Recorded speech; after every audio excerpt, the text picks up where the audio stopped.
말씀 보겠습니다. 말씀은 마가복음 7장 24절부터 마지막 37절 말씀까지입니다. 마가복음 7장 24절로 37절 말씀까지 함께 같이 읽도록 하겠습니다.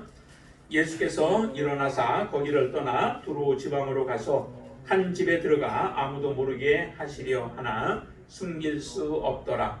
이에 돌아온 귀신 들린 어린 딸을 둔 한 여자가 예수의 소문을 듣고 와서 그 발 아래에 엎드리니 그 여자는 헬라인이요 수로 번이게 족속이라. 자기 딸에게서 귀신 쫓아내 주시기를 간구하거늘 예수께서 이르시되 자녀로 먼저 배불리 먹게 할지니 자녀의 떡을 취하여 개들에게 던짐이 마땅치 아니하니라. 여자가 대답하여 이르되 주여 올소이다마는 상 아래 개들도 아들이 먹던 부스러기를 먹나이다. 예수께서 이르시되 이 말을 하였으니 돌아가라. 귀신이 내 딸에게서 나갔느니라 하시매 여자가 집에 돌아가 본즉 아이가 침상에 누웠고 귀신이 나갔더라. 예수께서 다시 두로 지방에서 나와 시돈을 지나고 데가볼리 지방을 통과하여 갈릴리 호수에 이르매 사람들이 귀에 먹고 말 더듬는 자를 데리고 예수께 나와 안수하여 주시기를 간구하거늘 예수께서 그 사람을 따로 데리고 무리를 떠나사 손가락을 그의 양귀에 넣고 침을 뱉어 그의 혀에 손을 대시며 하늘을 우러러 탄식하시며 그에게 이르시되 에바다 하시니 이는 열리라는 뜻이다. 그의 귀가 열리고 혀가 맺힌 것이 곧 풀려 말이 분명하여졌더라. 예수께서 그들에게 경고하사 아무에게도 이르지 말라 하시되 경고하실수록 그들이 더욱 널리 전파하니 사람들이 심히 놀라 이르되 그가 모든 것을 잘하였도다. 못 듣는 사람도 듣게 하고 말 못하는 사람도 말하게 한다 하니라. 아멘. 원과 직선은 무엇으로 연결되어져 있나요? 원도 그렇고 직선도 그렇고 다른 것 같지만 실제적으로 하나의 점으로 연결되어져 있죠. 점들의 연속이 직선이기도 하고 원도 마찬가지입니다. 점들의 연속적인 그런 연결이죠. 그러나 그 중에 이제 직선에서 점이 하나가 빠져버리면 그거는 직선이 되어질 수 없죠. 하나의 그냥 선분에 불과한 것입니다. 우리의 인생에도 한번 비교해 본다면은 우리가 하나 예수 그리스도를 만나고 예수 그리스도를 믿은 이후에 우리의 삶의 그 삶은 연속성이 지속되어져야 된다는 거예요. 예수 그리스도를 믿고 난 이후에 우리의 삶은 하나님 앞에서의 거룩한 삶으로 항상 연속적으로 이루어지는 그 삶이 하나님이 우리에게 말씀하시는 예수 믿음이고 하나님의 자녀의 삶이라고 우리에게 요한 1서를 통해서 계속 말씀하고 있습니다. 그러니까 하나님의 자녀는 범죄할 수 없다라고 이렇게 표현을 해요. 하나님의 자녀는 하나님께서 우리를 돌보심으로 인하여 우리가 온전하게 하나님 앞에 믿음으로 살아갈 수 있는 자들이 되었다라고 성경은 선언을 하고 있다는 거죠. 근데 많은 부분들에 있어서 우리는 근데 연약한 모습으로 우리를 자꾸 이렇게 가르쳐 와요. 그래서 우리가 범죄해도 그냥 대수롭지 않게 넘어가게끔 그렇게 우리 가르치고 있는 부분들을 볼 때에 참 위험성이 많습니다. 우리는 죄에 대해서는 정말 피 흘리기까지 싸우면서 죄와 철저히 우리가 끊고 살아가는 삶을 살도록 그렇게 요구하고 혹시라도 우리가 죄 가운데 있다면 빨리 하나님 앞에 그 모든 것들을 버리고 빨리 돌아오기를 해야 되는데 그런데 가르치는 부분들이 그런 가르침들보다는 그냥 태연하게 아니면은 그냥 하나님 앞에 요한 1서의 그 고백과 같이 그냥 우리가 모든 죄를 하나님 앞에 고백하면은 하나님은 미쁘시고 의로우셔서 우리의 모든 죄를 용서해 주신다라고 하는데 그 전에 앞에 전제를 우리가 잘 잊어버려요. 한번 요한 1서를 한번 먼저 한번 보시죠. 요한 1서 1장을 한번 보십니다. 1장 7절 말씀 한번 보세요. 6절부터 한번 볼까요? 6절과 7절. 6절 말씀 한번 같이 읽습니다. 만일 우리가 하나님과 사귐이 있다 하고 어두움에 행하면 거짓말을 하고 진리를 행하지 아니함이거니와 7절 그가 빛 가운데 계신 것 같이 우리도 빛 가운데 행하면 우리가 서로 사귐이 있고 그 아들 예수의 피가 우리를 모든 죄에서 깨끗하게 하실 것이요. 그렇게 말씀하고 있잖아요. 우리도 빛 가운데 행하면 주님이 빛 가운데 행하신 것처럼 우리가 그렇게 행하면 우리의 우리를 모든 죄에서 깨끗하게 하실 것이다 라고 그렇게 얘기를 하고 있죠. 그러니까 우리가 늘 죄 가운데 개가 토했던 것으로 돌아가고 다시 먹고 돼지가 다시 우리로 돌아가는 것과 같은 삶을 살아가면은 그거는 빛 가운데 있는 삶이 아니에요. 하나님의 자녀의 삶이 아니죠. 그렇게 살아가면서 하나님 앞에 우리의 죄를 용서해달라고 하나님 앞에 고백한들 우리의 죄를 용서해 주시겠다라고 하는 그런 약속이 아니죠. 처음에는 우리가 모든 사람이 다 그런 과정을 거치죠. 우리가 죄 가운데 있다가 예수 그리스도의 보혈로 정결케 되어지고 깨끗게 되어지는 그런 역사가 일어나는 겁니다.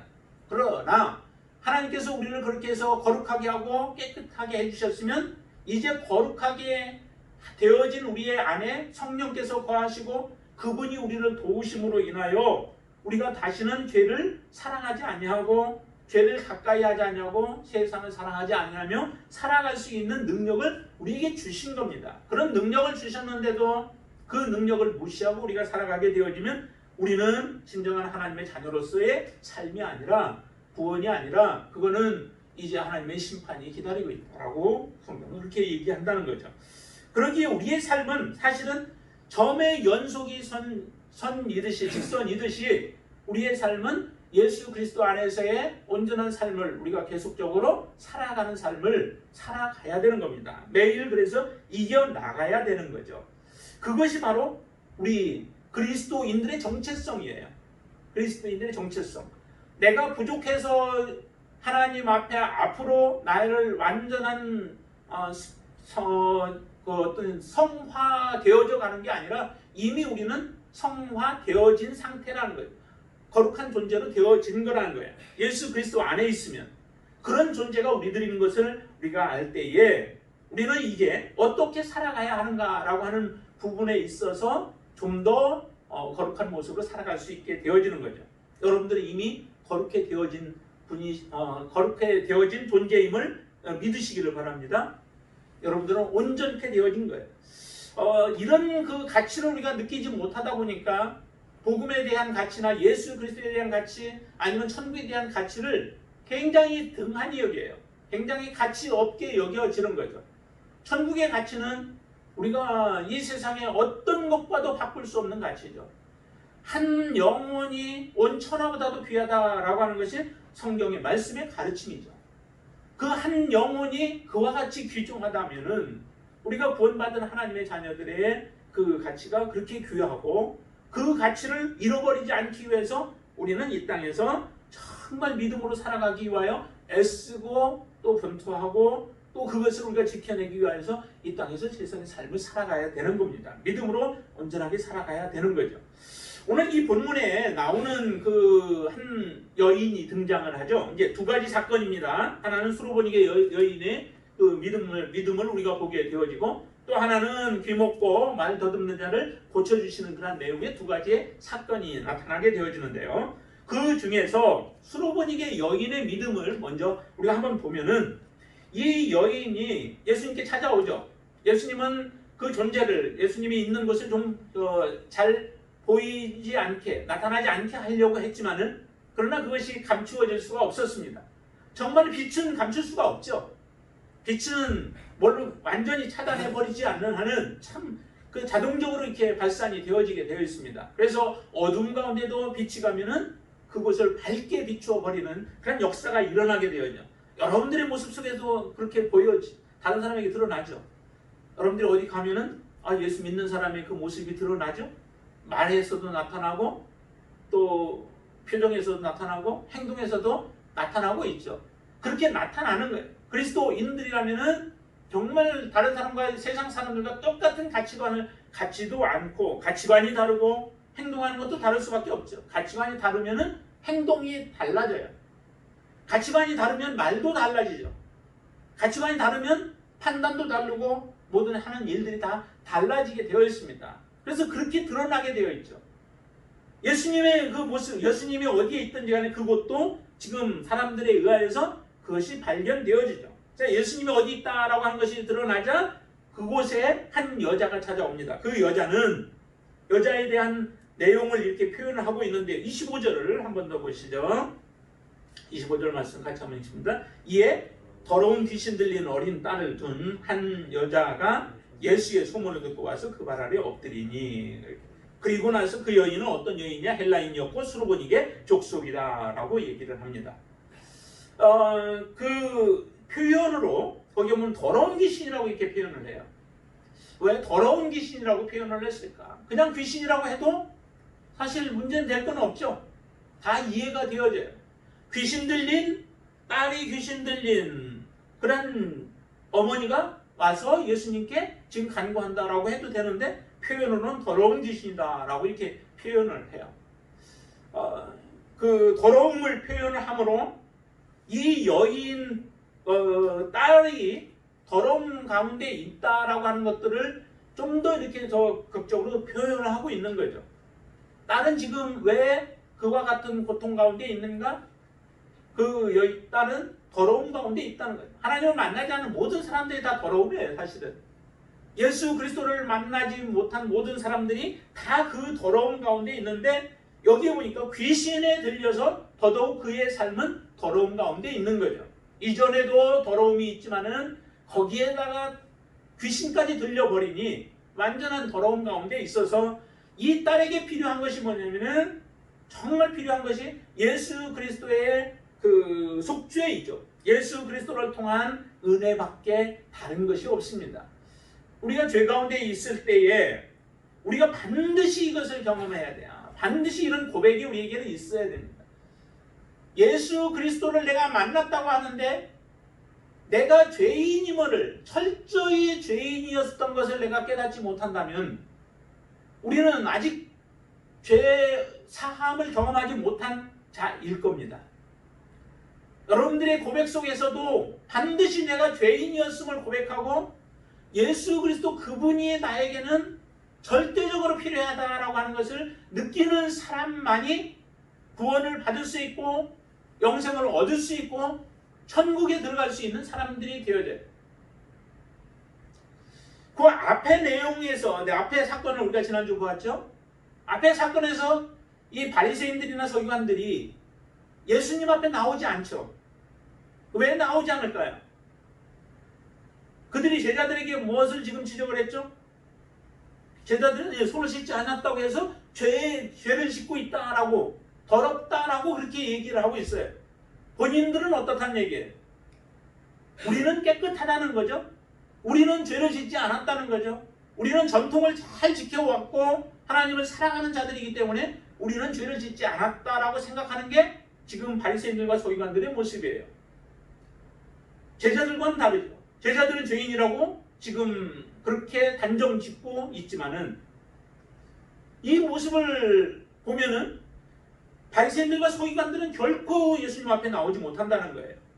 내가 죄인임을 인식하고 죄인임을 철저하게 자기들이 깨달을 때에 예수의 필요성을 느끼게 되어져요. 내가 그런 과정 없이 예수님 앞에 왔다면 혹시라도 우리가 그런 상태에서 주님을 믿었다고 한다면 우리의 그 믿음은 철저한 믿음이 되어질 수 없을 거예요. 그것이 이제 무엇과 연결되어지냐면은 바로 천국의 가치와도 같이 연결되어져요. 내가 예수 그리스도 그분이 얼마나 필요로 한가를 내가 느낄 때에 예수님은 결코 내 인생에서 이제 떠나갈 수 없는 분으로 우리가 알고 그분을 붙잡고 믿음으로 살아갈 수 있게 되어지죠. 이 여인 보세요. 헬라인이요 수르보닉의 여인이었고 딸은 그렇게 고통 가운데 있는 이 여인은 예수님께서 그 여인에게 대하는 태도를 보세요. 27절 말씀 한번 같이 읽습니다. 27절 말씀. 예수께서 이르시되 자녀로 먼저 배불리 먹게 할지니 자녀의 떡을 취하여 개들에게 던짐이 마땅치 아니하니라. 뭐라고 얘기를 해요?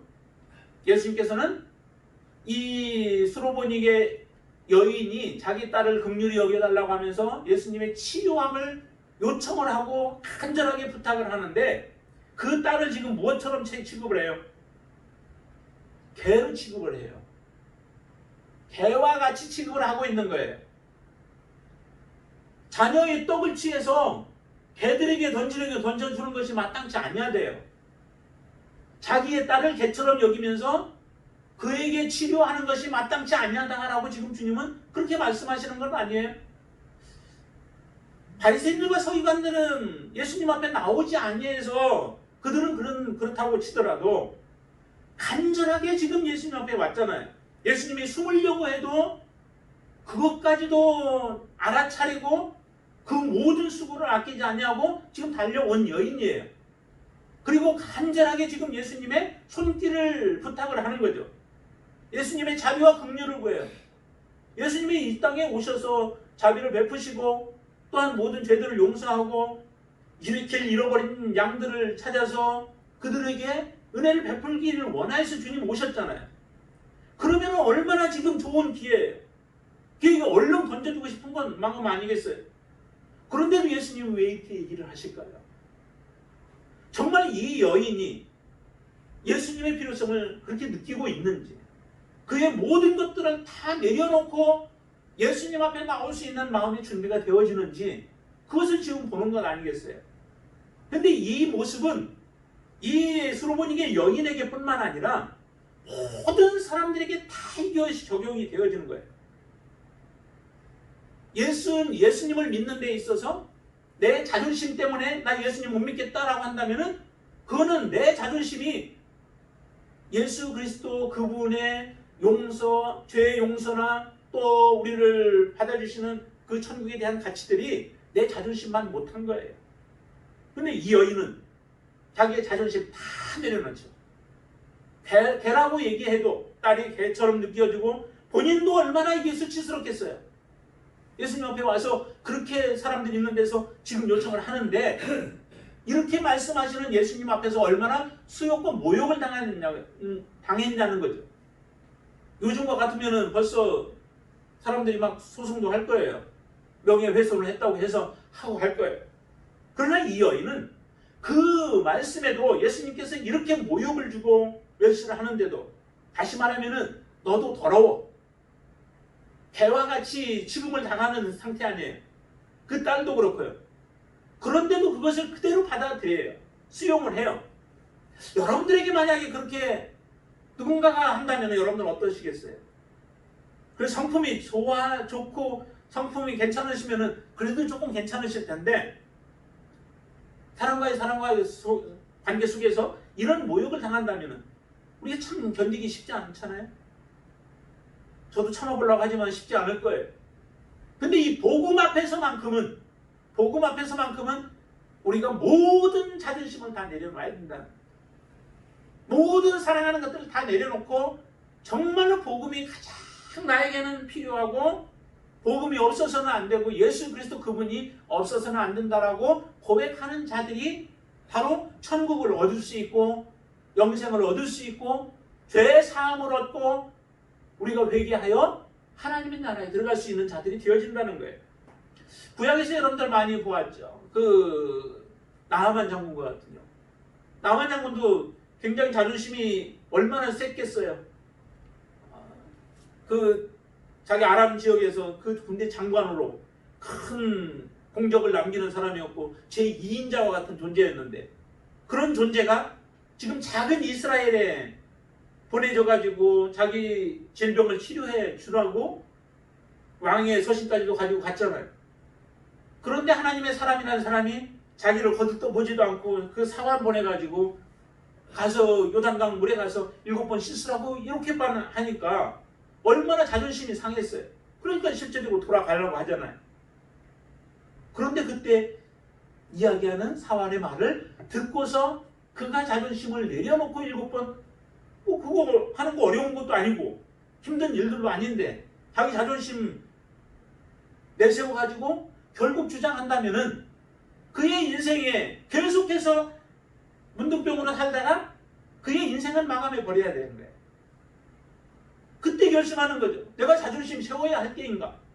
아니면은 그 자존심은 상하지만은 하나님의 사람이 처방한 대로 순종하며 살아가야 할 것인가? 그 결단 앞에 서게 되어질 때에 그는 자존심을 내려놓고 순종하는 그 길로 갈죠. 그때 치유함을 받는 역사가 일어나게 되어져요. 우리가 하나님 앞에 세워야 할 자존심이 무엇인가요? 그 자존심은 내가 살아있을 때의 자존심이겠죠.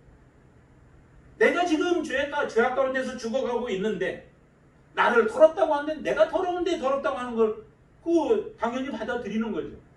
내가 깨끗한데 더럽다고 하면은 다른 사람이 잘못했으니까 그냥 받아들일 수도 있어요. 또 그런데 내가 정말 더러워요. 더러운데 나한테 더럽다고 하면은 그 인정해야 되는 거잖아요. 우리 죄로 인하여 우리는 이미 하나님의 심판 가운데 놓여져 있는 자였고 이미 죽은 자예요. 회복이 불가능한 자예요. 그런 자를 위하여 예수께서 이 땅에 오셨다면은 육신을 입고 이 땅에 오셔서 우리의 죄를 위하여 주님이 그 길을 걸어가신다면은 그분의 말씀에 우리가 순종하지 않은 이유가 어디에 있냐는 거죠. 근데 많은 사람들이 그 주님을 붙잡지 못하는 거예요. 물질 조금 누구 때문에 믿는 사람 때문에 손해를 봤다고 해서 주님을 떠나버리는 경우들도 있고 우리의 자존심이 상했다고 우리가 주님을 떠나버리는 사람들도 있고 누구 목사로부터 조금 무슨 소리 들었다고 해서 떠나는 사람들도 있고 별의별 사람들이 다 있잖아요. 성도들 간에 서로 조금 간의 관계가 조금 틀어졌다고 그것 때문에 예수를 떠나버리는 이런 인간들이 어떻게 그게 정말 하나님의 자녀가 되어줄 수 있고 영생을 얻을 수 있고 그 축복을 누릴 수 있겠냐는 거죠. 이 여인을 우리에게 보여줘서 이 사건을 우리에게 말씀해 주시는 것이 단지 더러운 귀신에 들렸던 딸이 치유받는 게 그게 중요한 게 아니라 이 여인이 어떠한 상태에서 정말 주님 앞에 그 모든 것들을 다 내려놓고 주님의 도우심을 구해서 이런 역사가 일어났는가라고 하는 것이 우리에게는 굉장히 중요한 거예요. 이거 하나만 보더라도 우리가 이 땅의 믿음의 삶을 어떻게 살아가야 하는가라고 하는 것을 잘 보여주고 있는 거죠. 정말 나의 믿음이 이 세상에 있는 어떤 것으로 우리를 흔들려고 한다 할지라도 그것에 의하여 흔들리지 아니하는 오직 예수 그리스도만을 바라볼 수 있는 믿음으로 살아가고 있다면은 그 사람은 진정 하나님의 자녀들인 거죠. 여러분들 그런 믿음으로 주님 앞에 설 수 있게 되길 바랍니다. 주님이 뭐라고 말씀하시든 우리를 개 취급하든 돼지 취급하든 아니면 더 버러지와 같이 벌레와 같이 우리를 취급한다 할지라도 우리 스스로 그렇게 고백을 못할지언정 그렇게 주님이 혹시 우리를 대한다 할지라도 그것에 상처가 되지 않고 오히려 그것을 인정하며 주님 앞에 더 가까이 나아가서 하나님의 은혜를 맛볼 수 있게 되길 바랍니다.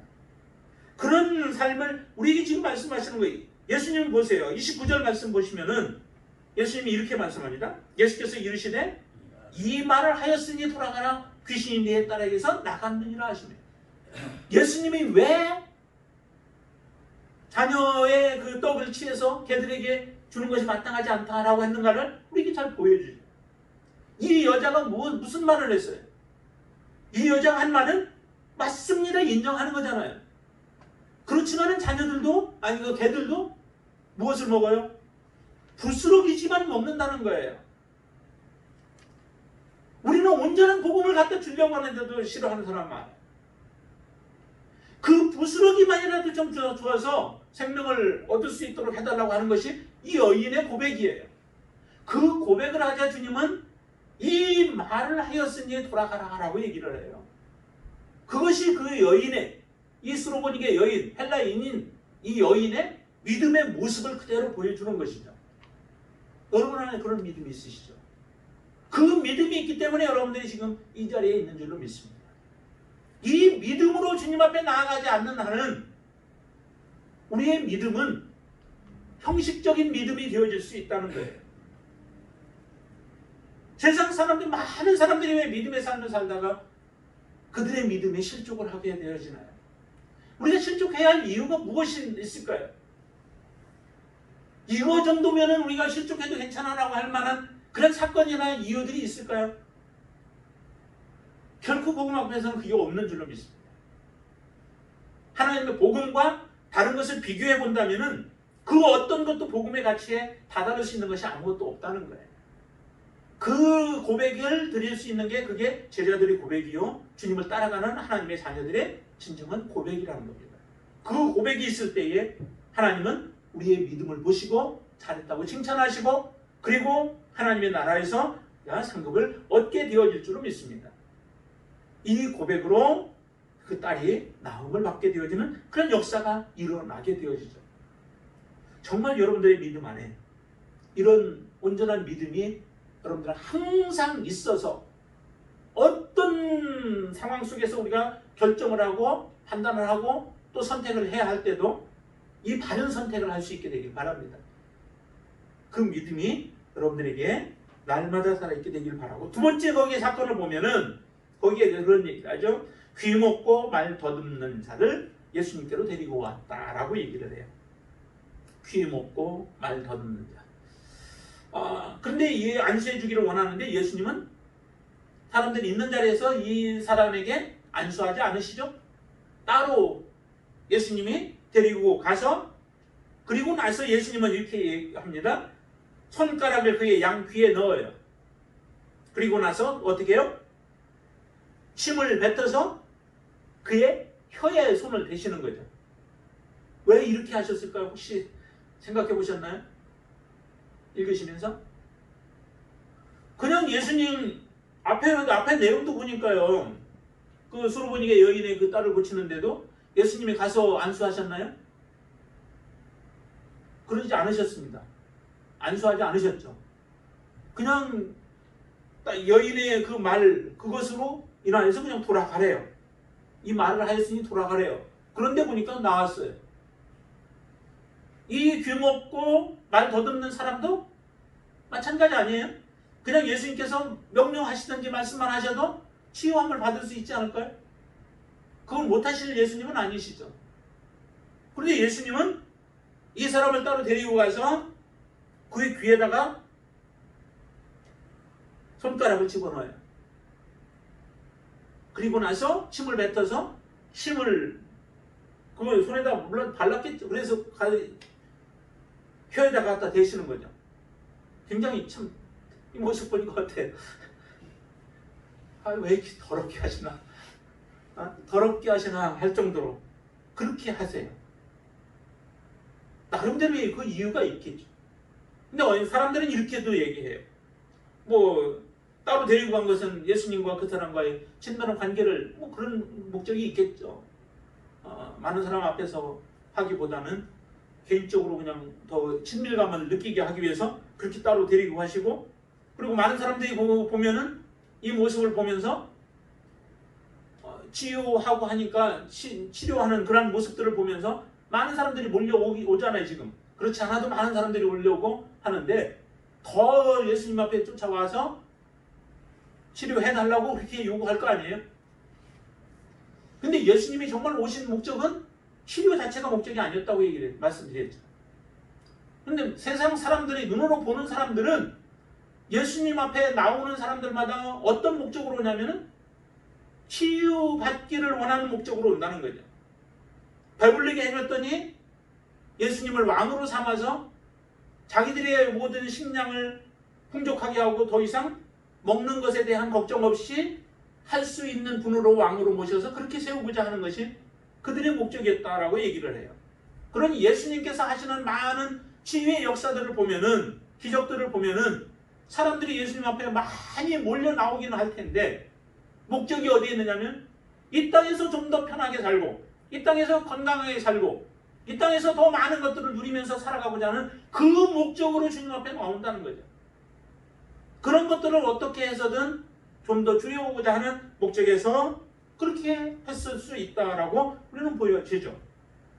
그런데 예수님께서는 침을 뱉어서, 손가락을 양귀에다 넣고 침을 뱉어서 그의 혀에다 대서 이렇게 하셨던 그 이유들은 무엇이었을까?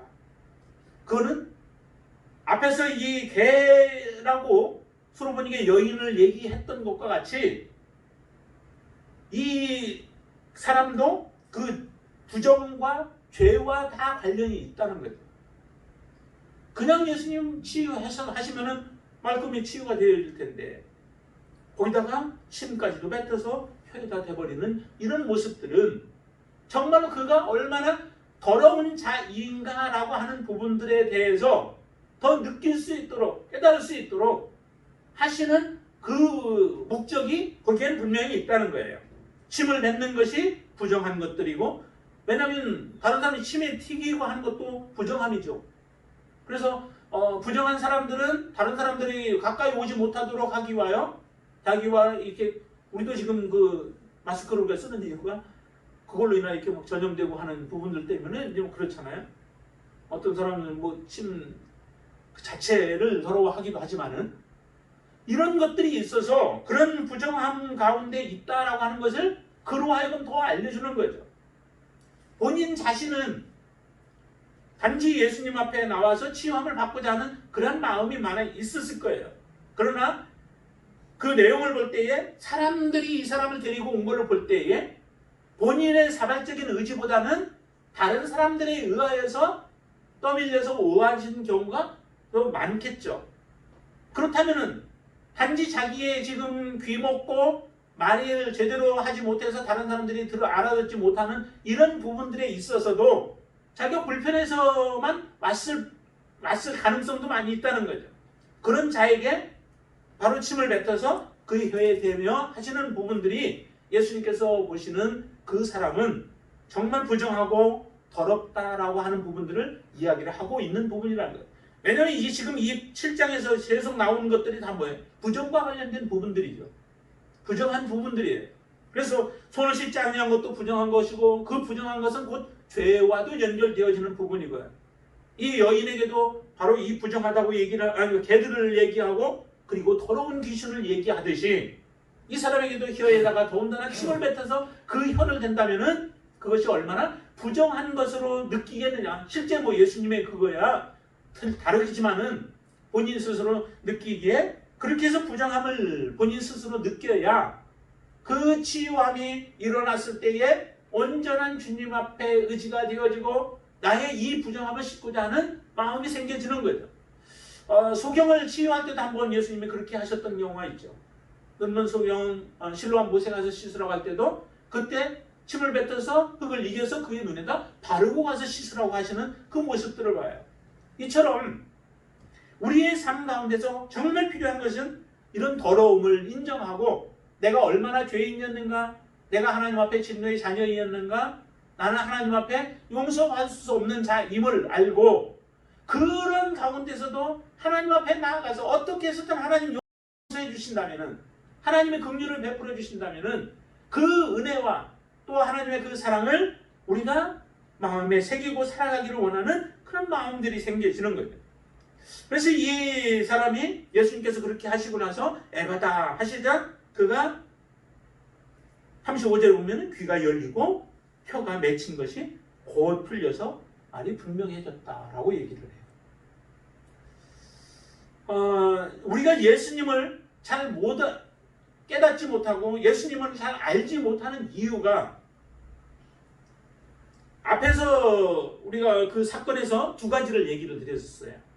그 한 가지가 뭐였었죠? 예수님을 잘 깨닫지 못하는 이유가, 자 거기에 앞에서 보시면은 무엇 때문에 그래요? 사람의 가르침 때문에 그렇다고 했죠. 장로의 유전, 사람의 계명, 또 사람의 계명이나 사람의 전통, 너희 전통 뭐 이런 것들, 이것에 의해서 우리가 가득 차 있으면은 하나님의 말씀이 들어올 수 있는 여지가 없어지게 되어지죠. 바리새인과 서기관들이 주님을 알지 못하는 이유도 이 전통에 사로잡혀 있기 때문에 결국 예수님이 계속해서 말씀하시는데도, 보여주시는데도 그들이 알지 못한다라고 말씀을 드렸어요.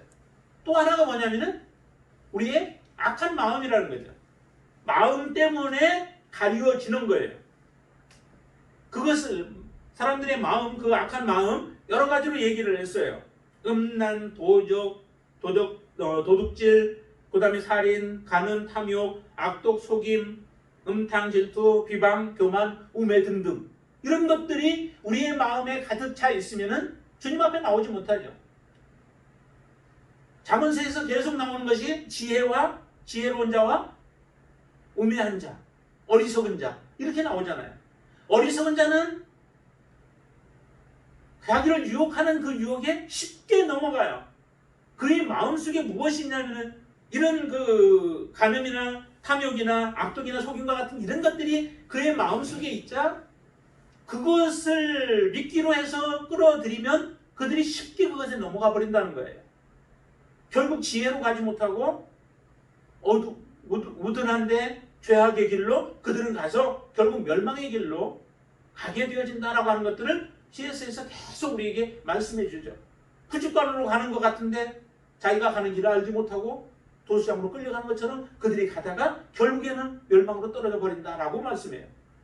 이게 바로 악한 마음이에요. 우매까지도 얘기했잖아요.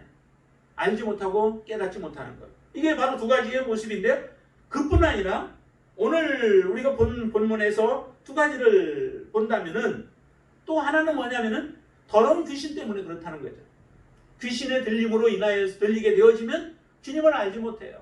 주님의 근본적인 역사로 그 귀신을 쫓아내지 않는 한 우리의 영이 더러워져 있으면 영이 사단에 의하여 우리가 지배를 당하고 있다면 결코 하나님의 말씀이 들어오지 아니하죠. 예배를 드려도 말씀이 들어오지 않아요. 예배를 드리는데 늘 졸리기만 해요. 하나님의 말씀 귀담아 듣질 않아요. 그냥 형식적으로 모양만 우리가 갖추고 있지 들려오지 않는 거죠. 그의 마음을 사단이 빼앗아가기 때문에 그래요. 그리고 또 한 가지가 바로 이 귀 먹음이에요. 귀가 막혀버리면 들려오지가 않죠. 귀가 뚫려져야 되는데 귀가 막혀버리면 주님의 말씀이 들려오지 않아요. 그래서 37절에서는 이렇게 말씀하고 있습니다. 37절 말씀을 한번 우리가 말씀을 보겠습니다. 같이 한번 읽죠. 사람들이 심히 놀라 이르되 그가 모든 것을 잘 하였도다. 못 듣는 사람도 듣게 하고 말 못하는 사람도 말하게 한다 아니라. 이게 예수님께서 이 땅에 오신 목적이기도 하죠. 예수님이 오신 목적이 뭐냐? 못 듣는 사람들로 하여금 듣게 하는 게 예수님께서 오신 목적이요. 말 못하는 사람도 말하게 하는 거죠. 듣지 못하는 자들, 그 듣지 못하는 자들의 귀를 여는 거죠. 마음을 깨끗하게 하셔서 우리의 하나님의 말씀을 듣게 만드는 거예요. 씨 뿌림의 비유에서 좋은 밭에 떨어진 씨를 예수님이 해석해 줄 때 뭐라고 해석해 주시죠? 좋은 마음으로 말씀을 받는다는 거예요. 좋은 마음으로. 그래서 30배, 60배, 100배의 열매를 맺는다라고 말씀해요. 그런 좋은 마음을 우리에게 하나님 주셔서 말씀을 듣는 거죠.